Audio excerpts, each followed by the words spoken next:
അസ്സലാമു അലൈക്കും. എല്ലാ കൂട്ടുകാർക്കും പുതിയൊരു വീഡിയോയിലേക്ക് സ്വാഗതം. എന്തൊക്കെ എല്ലാവരും വിശേഷങ്ങളൊക്കെ സുഖല്ലേ? അപ്പം ഇന്ന് നമ്മൾ അടുക്കളയിൽ ഒക്കെ വെറൈറ്റികളുടെ കൂമ്പാരാണ് കേട്ടോ. ചോറുകൊണ്ട് നല്ലൊരു അടിപൊളി ചപ്പാത്തി ഉണ്ടാക്കുന്നുണ്ട്. അതുപോലെ തന്നെ ചക്ക നല്ലൊരു ജ്യൂസ് ഉണ്ടാക്കുന്നുണ്ട്. അപ്പോൾ വീഡിയോ നിങ്ങളെല്ലാവരും ഒന്ന് സ്കിപ്പ് ചെയ്യാതെ കാണുക. കണ്ടിട്ട് ഇഷ്ടപ്പെടുകയാണെങ്കിൽ മറക്കാതെ ലൈക്ക് ചെയ്യണം കേട്ടോ. ലൈക്ക് ഉണ്ടെങ്കിൽ നമ്മൾ വീഡിയോ എല്ലാവരും മുന്നിലേക്ക് എത്തിപ്പെടുള്ളൂ. അതുപോലെ പുതിയ ഏതെങ്കിലും കൂട്ടുകാർ നമ്മൾ വീഡിയോ കാണുന്നുണ്ടെങ്കിൽ ഒന്ന് സബ്സ്ക്രൈബ് ചെയ്ത് ബെല്ലൈക്കണൊക്കെ അമർത്തി ഓളൊന്ന് ഓപ്ഷൻ കൊടുക്കുക. എന്നാൽ നമ്മൾ ഇടുന്ന പുതിയ വീഡിയോ നിങ്ങൾക്ക് നോട്ടിഫിക്കേഷൻ ആയി വരുന്നതാണ്. പിന്നെ വീഡിയോയിൽ എന്തെങ്കിലും പോരായ്മകൾ ഉണ്ടെങ്കിൽ അതൊക്കെ കമൻറ്റ് എഴുതി അറിയിക്കുക. ഞങ്ങൾ കമൻറ്റിലൂടെ ഒരുപാട് നേട്ടങ്ങൾ ഉണ്ടായിട്ടുണ്ട് കേട്ടോ. വീഡിയോ ഒക്കെ ഒന്ന് റെഡിയാക്കാൻ കഴിഞ്ഞിട്ടുണ്ട്. അപ്പം നമ്മളിതാ പതിവ് പോലെ അടുക്കളയിൽ എത്തിയിട്ടുണ്ട്. ചിക്കൻ കറിയും അതുപോലെ ചപ്പാത്തിയാണ്. അപ്പം ഞാൻ ചപ്പാത്തി ആദ്യം തന്നെ ചുടുന്നില്ല, കാരണം ചോറുകൊണ്ടാണല്ലോ ചപ്പാത്തി ചുടുന്നത്. അപ്പം ചോറൊക്കെ വെന്തിട്ട് വേണം. അപ്പം ആദ്യം ബാക്കി എല്ലാ പണിയും കഴിച്ചട്ടെ. അല്ലാതെ നമ്മളിങ്ങനെ നിന്നിട്ടുണ്ടെങ്കിൽ എല്ലാതും പാടെ ഒപ്പം ചെയ്യേണ്ട അവസ്ഥയായിക്കാരം. അപ്പോൾ കൂട്ടി കുഴച്ചിങ്ങാണ്ട് കുക്കറിലാണ് കറി വെക്കേണ്ടത്. എളുപ്പമുണ്ട് ഈ കറി. അതുമല്ല ചപ്പാത്തിക്കാണെങ്കിലും ചോറുക്കാണെങ്കിലും ഈ കറി നല്ല രസം ഉണ്ടാവും. അപ്പോൾ കുക്കറിൽ ഇതാ ഉള്ളിയും തക്കാളിയൊക്കെ നുറുക്കിയിട്ടിട്ടുണ്ട്. ഞാൻ തക്കാളി ഒന്ന് കമ്മിയാക്കിയിട്ടുണ്ട്. 2-3 സ്പൂൺ മല്ലിപ്പൊടി ഇട്ടിട്ടുണ്ട്. മല്ലിപ്പൊടി നല്ല മണം ഇവിടെ ചിക്കൻ കറിയിൽ. ഇടയ്ക്ക് അങ്ങനെ ഒരു പറച്ചിലാണ് കേട്ടോ. അപ്പോൾ പോകുമ്പോൾ തന്നെ ഏൽപ്പിച്ചിട്ടുണ്ട് കേട്ടോ. ചിക്കൻ കറി നല്ലപോലെ വെക്കുന്നുണ്ടോ. കോയമ്പത്തൂരൊക്കെ പോയി 2-3 ദിവസം കഴിഞ്ഞ് വന്നതാണ്. ഞമ്മക്കും ഭക്ഷണം ശരിയായിരുന്നില്ല. അതുപോലെ തന്നെ നമ്മളെ ബാബുകാക്കൂനും ഭക്ഷണമൊന്നും ശരിയായിട്ടില്ല കേട്ടോ. നമ്മളില്ലെങ്കിൽ പോലെ തീറ്റൊക്കെ കണക്കായിക്കാരം. അതുമല്ല നോലുമ്പും അല്ലേ, പൊറാട്ടയൊക്കെ വാങ്ങി കൊടുന്ന് തിന്നിരുന്നു എന്ന് പറഞ്ഞു. അപ്പം ഞാനിതെല്ലാം ഇറച്ചിയോണ്ട് ലേസം കറിയും വെക്കണം, ലേസം പൊരിച്ചും വേണം. അപ്പം ഞാനില്ലൊക്കെ മസാല കൂട്ടി കുഴച്ച് അവിടെ വെച്ചിട്ടുണ്ട്. മസാല കൂട്ടുമ്പോൾ നമ്മൾ ലേസം വെളിച്ചെണ്ണ ഒഴിച്ച് കൊടുത്തിട്ടുണ്ട് കേട്ടോ.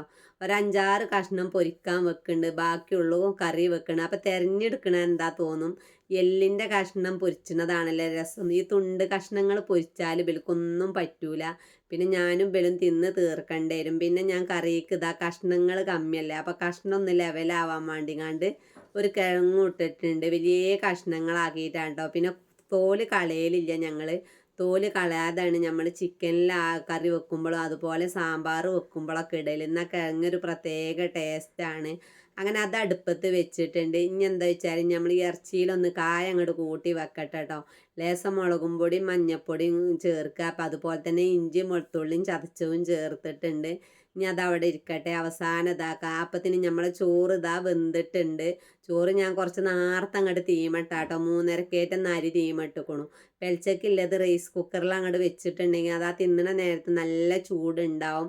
പിന്നെ ഇടക്കും തലക്കും തുറക്കാതിരുന്നാൽ മതിയല്ലോ. പിന്നെ അന്തിക്ക് ലേശം ചോറ് തിന്നെങ്കിൽ തിന്ന് ബാബുകാക്കുള്ളൂ. നമ്മളാരും തിന്നലൊന്നുമില്ല കേട്ടോ. ആദ്യം ഞാൻ അച്ചാർ ഇടുന്നൊരു വീഡിയോ ഉണ്ടോ, ഇത് ഞങ്ങൾ പോണേൻ്റെ മുന്നത്തുള്ള ഒരു വീഡിയോ ആണ്. അതും പാടെ ഇതിൽ ഉൾപ്പെടുത്തിയിട്ടുണ്ട്. അപ്പോൾ നല്ലെണ്ണ കേട്ടോ, നല്ലെണ്ണ പാർന്നു കൊടുത്തു, കടുക് ഇട്ട് കൊടുത്തു, ഇഞ്ചിയും വെളുത്തുള്ളിയും ചതച്ചത് ഇട്ട് കൊടുത്തു. ഒന്നിങ്ങോട്ട് മൂത്ത് വരുമ്പോൾ വേപ്പിൻ്റെലയും അതുപോലെ തന്നെ 1 സ്പൂൺ മുളകും പൊടി ഇട്ട് കൊടുക്കുക, ഒരു ലേശം മഞ്ഞൾപ്പൊടി ഇട്ട് കൊടുക്കുക. എന്നിട്ട് എന്താ അച്ചാറും പൊടി കൂടുതൽ ഇട്ട് കൊടുക്കടോ. ഒരു അര പാക്കറ്റ് അച്ചാറും പൊടി ഞാൻ ഇട്ട് കൊടുക്കുന്നുണ്ട്. പിന്നെ കളറിന് വാണ്ടിങ്ങാണ്ട് ലേശം കാശ്മീരി മുളക് പൊടി ചേർത്തിട്ടുണ്ട്. ഇപ്പം നമ്മൾ തീ നല്ലോണം കുറച്ച് വെക്കുക, അല്ലെങ്കിൽ മസാലയൊക്കെ കരിഞ്ഞ് പോകാനൊരു സാധ്യത ഉണ്ട് കേട്ടോ. അത് ഞാൻ തീ പൂട്ടി വെച്ചിരിക്കുകയാണ്. അതിൻ്റെ ശേഷം നല്ലോണം ഇളക്കിയിട്ട് ലേശം തിളച്ച വെള്ളമാണ് പറന്ന് കൊടുക്കണത്. മൂവാണ്ടമാങ്ങ കേട്ടോ അച്ചാറിടണത്. അപ്പം അത് പുളി ഉണ്ടാവും. അപ്പം നമ്മൾ അച്ചാറിൽ സുറുക്കൊന്നും ചേർക്കണില്ല. പിന്നെ തോനെ ദിവസമൊന്നും അച്ചാർ ഇരിക്കൂല. നോലുമ്പ് പറഞ്ഞാൽ ആദ്യം നമുക്ക് ഇതൊക്കെയാണ് ആവശ്യം കേട്ടോ. അങ്ങനെ അത് നല്ലോണം തിളച്ച് വന്നപ്പോൾ നമ്മൾ നുറുക്കി വെച്ച മാങ്ങ ഇട്ട് കൊടുത്തിട്ടുണ്ട്. തീയൊക്കെ നല്ലോണം കത്തുന്നുണ്ട്. എന്നിട്ട് നല്ലോണം ഇളക്കി കൊടുക്കുക. മാങ്ങ നല്ല അങ്ങോട്ട് വേവാൻ പറ്റൂല, എന്നാൽ ചെറിയൊരു വേവ് വാണേനു കേട്ടോ. അതും പാടെ നമ്മൾ ചെയ്യണുണ്ട്. പിന്നെ നമ്മൾ ഇതിൻ്റെ മുന്നൊരു വെളുത്തുള്ളി അച്ചാർ ഇട്ട് കൊടുത്തല്ലോ. ആ താത്താൻ്റെ ഏട്ടത്തിയുടെ മരിയോൻക്കാരോ പറഞ്ഞു കേട്ടോ, നല്ല രസമുണ്ട് എന്നൊക്കെ പറഞ്ഞു. അൽഹംദുലില്ലാ, അത് കേൾക്കുമ്പോൾ നമുക്ക് നല്ലൊരു സന്തോഷമാണ്. അങ്ങനെ അച്ചാർ മാങ്ങി വെച്ചിട്ടുണ്ട് കേട്ടോ. പിന്നെ എന്താ വെച്ചാൽ എനിക്ക് കൂടുതലും വർക്ക് കിട്ടണത് അച്ചാർ ഉണ്ടാക്കാൻ, ബീഫ് ഫ്രൈ, അതിൽ അച്ചാർ വെളുത്തുള്ളി അച്ചാറും നാരങ്ങ അച്ചാറും കൈപ്പക്ക അച്ചാറൊക്കെ ഇട്ട് കൊടുത്തിട്ടുണ്ട്. അതിൻ്റെ ശേഷം നമ്മളതൊക്കെ കഴിഞ്ഞിട്ട് മാങ്ങയൊക്കെ ഒന്ന് ചൂടാറാൻ വേണ്ടിങ്ങാണ്ട് വെള്ളത്തിൽ വെച്ചിട്ടുണ്ട് കേട്ടോ. എന്നിട്ട് ഞാനൊരു ചട്ടി വെച്ച് ഉള്ളിയൊക്കെ തൂമിച്ച് നമ്മളിതാ കഞ്ഞിവെള്ളം താളിച്ചാനാണ്. നമ്മൾ മലപ്പുറം ജില്ലക്കാർക്ക് ഏറ്റവും ഒരു പ്രധാനമാണ് മുരിങ്ങൻ്റെ ഇല താളിപ്പ്. അപ്പോൾ ലേസം കഞ്ഞിവെള്ളയും ലേസം പച്ചവെള്ളമൊക്കെ പാർന്ന് കൊടുത്തുങ്ങാണ്ട് നമ്മളത് തിളച്ചപ്പോൾ മുരിങ്ങൻ്റെ ഇല ഇട്ട് കൊടുത്തിട്ടുണ്ട്. മുരിങ്ങൻ്റെ ഇല ഇട്ട് വല്ലാതെ ഒന്നും ഇങ്ങോട്ട് വേവണ്ട, ഒരു ചെറിയൊരു തളണ് വന്നാൽ മതി, അത്ര മതിയോ. പിന്നെ ആ ചൂട് കടന്ന് അങ്ങനെ വെന്തോളും. ചെള്ള ഇലയാണ്. അതിലിടക്ക് നമ്മൾ ഇറച്ചിക്കറിയൊക്കെ നല്ലപോലെ ആയിട്ടുണ്ട്, നല്ല കുറുന്നനെ കറി ആയിട്ടുണ്ട്. അതിൻ്റെ ശേഷം മാങ്ങാ നേരത്താണ് ഞാൻ ചിക്കൻ മസാല ഇട്ട് കൊടുക്കുന്നത്. അപ്പോൾ ചിക്കൻ മസാല ഇട്ടിട്ട് വല്ലാതെ ഒന്നും തിളക്കണ്ട, നല്ലൊരു തളങ്ങോട്ട് വരിക. ലേസം മല്ലിച്ചപ്പ് ഇട്ട് കൊടുക്കുക, മാങ്ങി വെക്കുക. വേറൊരു ചട്ടി ഇതാ നമ്മൾ അടുപ്പത്ത് വെച്ചിട്ടുണ്ട്, ചിക്കൻ പൊരിച്ചാനാണ് കേട്ടോ. ഇത് ഞാൻ നോലും പറക്കുമ്പോൾ പൊരിച്ച കടിക്ക് പകരം കൊടുക്കാനാണ്. ചിക്കൻ പൊരിച്ചത് പിന്നെ എല്ലാവർക്കും നല്ല ഇഷ്ടമാവുമല്ലോ. ഇതൊക്കെ കഴിഞ്ഞിട്ട് വേണം നമുക്ക് ചപ്പാത്തി ചുടാൻ നിൽക്കാൻ കേട്ടോ. അത് ചോറ് വാർക്കാൻ വെച്ചിട്ടുണ്ട്. അത് നല്ലോണം വെള്ളമൊക്കെ വാർന്ന് വരട്ടെ, എന്നാൽ റൈസ് കുക്കർക്ക് ഇട്ടേക്കും ചെയ്യാം. എല്ലാ പണിമ്പാടാകുമ്പോൾ നമുക്ക് ഏതാ ചെയ്യണ്ടു തന്നെ അറിയില്ലല്ലോ. അങ്ങനത്തെ ഇറച്ചിയൊക്കെ നല്ല പൊരിഞ്ഞിട്ടുണ്ട്. അപ്പോൾ 6 കഷ്ണം ഉണ്ട് കേട്ടോ. ഷാലൂനും മോനൂനും ഈ 2 കഷ്ണം കൊടുക്കും ചെയ്യാം. ഞങ്ങൾക്ക് ഓരോ കഷ്ണം എടുക്കും ചെയ്യാം. ഉണ്ടാക്കുമ്പോൾ തന്നെ ചോദിച്ചിട്ടുണ്ട് ഷാലു വന്നിട്ട്, എന്താ ചിക്കൻ ലേസം പൊരിച്ചിട്ട് തോനെ പൊരിച്ചൂടെ എന്നൊക്കെ ചോദിച്ചിട്ടുണ്ട്. ഇതും പാടെ കഴിഞ്ഞിട്ട് വേണം നമ്മളെ ചപ്പാത്തി ഉണ്ടാക്കാൻ നിൽക്കാൻ കേട്ടോ. തോനേരത്തെ പണിയൊന്നുമില്ല. ഈ ചപ്പാത്തി നിങ്ങളെല്ലാവരും ഉണ്ടാക്കി നോക്കണം. പൊറാട്ടനെക്കാട്ടും ടേസ്റ്റാണ് ഈ ചപ്പാത്തി. അപ്പം ഞാനിതാ ലേസം ചോറും അതുപോലെ ഉപ്പും പാടെ എടുത്തുങ്ങാണ്ട് നല്ലോണം അരച്ചെടുക്കട്ടെ കേട്ടോ മിക്സിയിൽ. നമ്മൾ ഈ പൊടി കുഴക്കുമ്പോഴത്തേക്ക് പച്ച വെള്ളം തന്നെ കൂട്ടരുത് കേട്ടോ. നമ്മൾ ഈ മൈദപ്പൊടി പാകത്തിന് എടുക്കുക. അത് നനക്കണ്ട എത്ര ചോറാണ് നമുക്ക് ഏകദേശം അറിയാതെ ഒന്നും ഇരിക്കില്ലല്ലേ. നമ്മൾ അടുക്കളയിൽ പണിയെടുക്കണവർക്ക് എല്ലാവർക്കും അറിയും. ലേസീച്ച ചോറ് മിക്സിയിൽ അടിച്ചത് ഇട്ട് കൊടുക്കുക, പൊടി കുഴക്കുക, എല്ലാതും ചെയ്ത് ഈ പരുവത്തിൽ അങ്ങോട്ട് ആക്കി എടുത്തിട്ടുണ്ട്. ഇനി എന്താ വെച്ചാൽ നമ്മൾ ഇനി ജ്യൂസ് ഉണ്ടാക്കാം കേട്ടോ. ചക്ക ജ്യൂസ് നല്ല ടേസ്റ്റാണ് കേട്ടോ ചക്ക ജ്യൂസ്. അപ്പം ഞാൻ ചക്ക ജ്യൂസ് അടിച്ചാൽ വേണ്ടിങ്ങാണ്ട് ഒരു 15 ചുള ചക്ക ഉണ്ട്. ആ ചക്കയുടെ കുരുവൊക്കെ കളഞ്ഞ് ചൗണിയൊക്കെ കളയട്ടോ. ചൗണിയൊന്നും പറ്റൂല, ചൗണിയൊന്നും ഇങ്ങോട്ട് അരഞ്ഞ് കിട്ടൂല, പിന്നെ മധുരം ഉണ്ടാവില്ലല്ലോ. അപ്പോൾ ചൗണിയൊക്കെ എടുത്ത് കളഞ്ഞതിൻ്റെ ശേഷം ലേസം പഞ്ചസാരയും ഏലക്ക ഇട്ട് കൊടുക്കുക. ഒരു പാക്കറ്റ് പാലും എടുത്തിട്ടുണ്ട്. എന്നിട്ട് നല്ലോണം മിക്സിയിലിട്ട് അടിച്ചെടുക്കുക. അടിച്ചെടുത്തതിൻ്റെ ശേഷം നമ്മൾ അരിച്ചളം ഉണ്ട് കേട്ടോ. അരിച്ചിട്ട് നമ്മൾ ഒരു പാത്രത്തിൽ പാർന്ന് വെക്കുക. ഞാനിത് മിക്സിയുടെ ജാറിലെടുത്തങ്ങാണ്ട് ഇങ്ങനെ ക്ലാസ്ക് ഒഴിച്ച് നിങ്ങൾക്കൊന്ന് കാണിച്ച് തരാനാണ്. പിന്നെ ഈ പരുവത്തിൽ വേണം നമ്മൾ ചക്ക അടിച്ചെടുക്കണം. അതും പാലിലിട്ടോ, പച്ചവെള്ളമൊന്നും കൂട്ടണ്ട. ഒരു പ്രത്യേക ടേസ്റ്റാണ്. ഇപ്പോൾ ഒന്നും പാടെ രുചി കൂടുമല്ലോ, ചക്കൊന്നും കിട്ടണില്ല. ഞാൻ ഇതിൻ്റെ ഒരു വീഡിയോ ഇട്ടപ്പോൾ എല്ലാവരും കമൻറ്റ് ചെയ്തിരുന്നു ചക്ക കിട്ടിയിട്ടില്ല, ചക്ക കിട്ടുമ്പോൾ ഉണ്ടാക്കണം എന്നൊക്കെ പറഞ്ഞിരുന്നു കേട്ടോ. അങ്ങനെ ആ ഒരു വീഡിയോ കുറച്ച് ദിവസത്തെ മുന്നത്തേണ്. അങ്ങനെ ഇതാ ഞാനിഞ്ഞ് ചപ്പാത്തി ഉണ്ടാക്കുക കേട്ടോ. ചപ്പാത്തി ഉണ്ടാക്കുമ്പോൾ നമ്മൾ ഈ പരുവത്തിൽ പരത്തിയെടുക്കുക. പരത്തിയെടുത്തിട്ട് നമ്മൾ ലേസീച്ച വെളിച്ചെണ്ണ ആക്കി കൊടുക്കുക.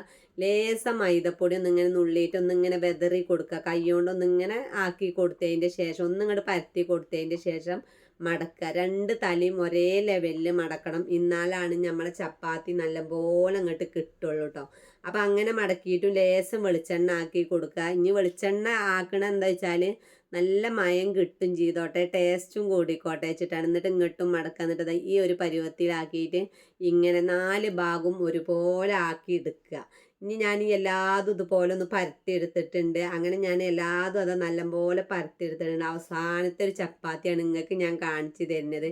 നമ്മൾ ചപ്പാത്തി പരത്തുമ്പോൾ എന്ത് ചെയ്യുക, നമ്മൾ മൈദപ്പൊടി ആക്കട്ടോ. അരിപ്പൊടി തന്നെ ഉപയോഗിച്ചത്, ഇതൊക്കെ മൈദപ്പൊടി. എന്നിട്ട് ആക്കത്തിന് ഈ ഒരു കോലത്തിൽ ഇങ്ങോട്ട് പരത്തിയെടുക്കുക.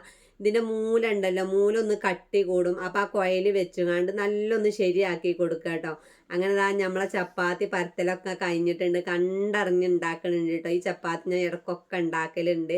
അങ്ങനെ നമ്മൾ ചട്ടിയിൽ എണ്ണ ഒന്നും ആക്കിയിട്ടില്ല. ചപ്പാത്തി ഒന്ന് അങ്ങോട്ടും ഇങ്ങോട്ടും ഇട്ട് കൊടുക്കുക. ഇട്ട് കൊടുത്തതിൻ്റെ ശേഷം ലേസീച്ച വെളിച്ചെണ്ണ ആക്കി കൊടുക്കുക. ഇനി വെളിച്ചെണ്ണ ആക്കിയിട്ടില്ലെങ്കിലും കുഴപ്പമില്ല കേട്ടോ. അങ്ങനെ ചുട്ടെടുക്കുക. എന്നാലും നമ്മളെ ചപ്പാത്തി നല്ല പൊന്തി വരും. ഈ ഒരു പരുവത്തിൽ 4 പുറം അമർത്തി കൊടുത്തോളൂ. 4 പുറം അമർത്തി കൊടുക്കുമ്പോഴാണ് നല്ല പൊള്ളായിട്ട് നല്ല സോഫ്റ്റായ ചപ്പാത്തി ആകുള്ളൂ. ചപ്പാത്തിയൊക്കെ ചിലപ്പം നമുക്ക് ബലം പിടിച്ചും, ഇതൊരിക്കലും ബലമായി വരൂല കേട്ടോ. ഇനി 2 ദിവസം വെച്ചാലും നമുക്കിത് നല്ല ടേസ്റ്റിൽ തിന്നാം, അല്ലാത്തൊരു കുഴപ്പമുണ്ടാവില്ല. നമുക്ക് പൊറാട്ടനെക്കാട്ടും എത്രയേ നല്ലതാണ്. നമ്മളൊന്ന് മെനക്കെട്ടിട്ട് ഇങ്ങനത്തെ ചപ്പാത്തി ഉണ്ട് കൊടുക്കുക. മക്കൾക്കായാലും നമ്മളെ മാപ്പിളാർക്കായാലും എല്ലാവർക്കും ഇത് നല്ല ഇഷ്ടപ്പെടുള്ളൂ. ഇനിയിപ്പോൾ വിരുന്നേരുണ്ടെങ്കിലും ഇത് ചുട്ട് കൊടുക്കാട്ടോ. ഇനി ഇതൊക്കെ ചുടൽ കഴിഞ്ഞിട്ട് ഞങ്ങൾക്കൊന്ന് കാണിച്ചു തരാം. എല്ലാതും നല്ല മയത്തിൽ വന്നിട്ടുണ്ട്. പിന്നെ കളറും അതെ നമ്മളെ പൊറാട്ടയുടെ അതേ പരുവത്തിത്തെ കളറാണല്ലോ. പിന്നെ അത് എല്ലാതും ചുട്ടാക്കിയിട്ടുണ്ടെങ്കിൽ ഞാനിതൊരു പാത്രത്തിൽ ഇട്ട് വെക്കട്ടെ കേട്ടോ. അതിൻ്റെ മുന്നേ ഞാൻ ഇതൊന്ന് ചീന്തി കാണിച്ചു തരാം. കണ്ടില്ല നിങ്ങൾ, ഇങ്ങോട്ട് പൊള്ളായിട്ടുണ്ട് കേട്ടോ. അപ്പോൾ എല്ലാ വിഭവങ്ങളും ഇത് അവിടെ നിരത്തി റെഡിയാക്കി വെച്ചിട്ടുണ്ട്. അപ്പം ഞാനിനി ഈ ചപ്പാത്തി നിങ്ങൾക്ക് ശരിക്കൊന്ന് കാണിച്ച് തന്നിട്ടില്ലല്ലോ. അപ്പം ഇതിന് എന്തോ ഒരു ഇത് വന്നതിനാൽ ഞാൻ അങ്ങനെ പോയി. കണ്ടില്ലേ, നമ്മൾ പാട പോലെ അങ്ങോട്ട് ആയിട്ട് ഉള്ളിത്തോലിൻ്റെ കനമുള്ളൂ നമ്മളെ ചപ്പാത്തി. എല്ലാവരും ഉണ്ടാക്കി നോക്കണം. ഇപ്പം ഞങ്ങളിതാ നോൽമ്പറക്കായിരിക്കാം കേട്ടോ. ചക്ക ജ്യൂസൊക്കെ ഇവിടെ കൊടുന്ന് വെച്ചിട്ട് ലേസീസ് നെഡ്സ് ഇട്ട് കൊടുക്കാൻ നമ്മളോടല്ല. ഇത് അണ്ടിപ്പരിപ്പൊക്കെ ഇപ്പം ഞാൻ തരി ഉണ്ടാക്കാൻ കൊടുന്ന് വെച്ചിട്ട് അപ്പം ഞാൻ 2-3 ബദവും പരിപ്പും ഒരു ലേസ് അണ്ടിപ്പരിപ്പൊക്കെ ഉണ്ടായിരുന്നു. അതിതാ ഒന്ന് ഇങ്ങോട്ട് കുത്തി ചതച്ചെടുത്തിട്ട് ഒന്ന് ഇട്ട് കൊടുക്കുകയാണ്. അങ്ങനെ ഞങ്ങൾ നോലും പറക്കുകയാണ്. ഭയങ്കര തിരക്കാട്ടോ. കാരണം ഒരു കുറകുണ്ട്, അതിനുള്ളിൽ രണ്ടാളും പാടെ തല്ല് കൂടുണ്ട്. പിന്നെന്താ പാനിപ്പൂരി മസാലപ്പൂരി ഒക്കെ ഉണ്ടാവില്ല, ഞാൻ തിന്നലില്ല കേട്ടോ. എനിക്കിത് നല്ല ഇഷ്ടമായിട്ടോ. അപ്പം ഞാനും ഒരു സാസർക്ക് എടുത്ത് തിന്നിട്ടുണ്ട്. ഷാലും മോനും ഇത് അവസാനം അതിന് തല്ല് കൂടുന്നുണ്ട്. അപ്പം ഇന്നത്തെ വീഡിയോ അത്രയൊക്കെ തന്നെയുള്ളൂ. അപ്പം നിങ്ങളെല്ലാവരും ചോറുകൊണ്ട് ചപ്പാത്തി ഉണ്ടാക്കി നോക്കിയിട്ട് നിങ്ങൾ കമൻറ്റ് എഴുതണം കേട്ടോ. അടിപൊളി ചപ്പാത്തിയാണ്. നോൽമ്പൊക്കെ കഴിയാൻ പോവുകയാണ്. അപ്പം അതിലിടക്കൊക്കെ ഒന്ന് ഉണ്ടാക്കി നോക്കുക. എല്ലാവർക്കും ഇഷ്ടപ്പെടും കേട്ടോ. അങ്ങനെ ഇന്നത്തെ വീഡിയോ ഒക്കെ കഴിഞ്ഞിട്ടുണ്ട്. അപ്പോൾ എല്ലാവരും ഇന്ന് വീഡിയോക്ക് അഭിപ്രായങ്ങളൊക്കെ കമൻറ്റ് എഴുതണം. അതുപോലെ തന്നെ നിങ്ങൾക്ക് പറ്റുമെങ്കിൽ നമ്മളെ വീഡിയോ ഒന്ന് ഷെയർ ചെയ്ത് കൊടുക്കുക. അപ്പോൾ ഇൻഷാ അള്ളാ അടുത്ത വീഡിയോ കൊണ്ട് പിന്നെ വരണ്ട കേട്ടോ. എല്ലാവരോടും ഒരിക്കൽ കൂടി അസ്സലാമു അലൈക്കും.